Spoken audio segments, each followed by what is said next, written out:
கர்த்தரின் மனமகிழ்ச்சி உன்னை சூழ்ந்திடும். பூமியின் உயர்விடங்கள் உன்னை வரவேற்கும்.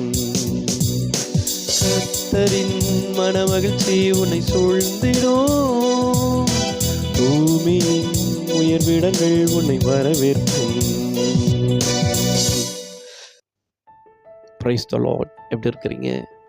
கர்த்தரும் உலக இரட்சகருமாக இயேசுவின் நாமத்தினாலே உங்களை வாழ்த்துகிறேன். பரங்கிப்பேட்டையிலிருந்து பரமனின் வார்த்தை. இன்று நீதிமொழிகள் 18ஆம் அதிகாரம் 22வது வசனம். அதன் மூலமாக உங்களோடு பேச ஆசைப்படுகிறேன்.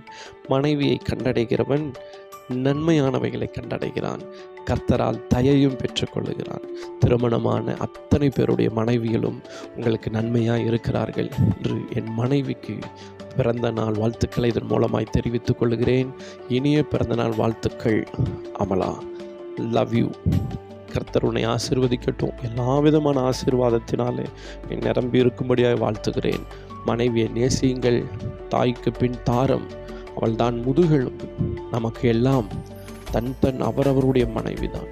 நேசித்து எல்லா பணிவிடையும் செய்யுங்கள். கர்த்தர் பெரிய காரியங்களை செய்வார். God bless you. உங்களுக்காக ஜெபிக்கிறேன். அன்பின் பரலோக ஆண்டவரே, இந்த நல்ல நேரத்துக்காக ஜெபிக்கிறோம். இந்த நாளை ஆசீர்வதிங்க. கேட்டுக்கொண்டுகிறவருடைய குடும்பங்களை நீர் ஆசீர்வதித்து மகிமைப்படுத்தி பாதுகாத்துக் கொள்ளும். இயேசுவின் மூலம் ஜெபிக்கிறோம் நல்ல பிதாவே. Amen. God bless you. Happy birthday Amala.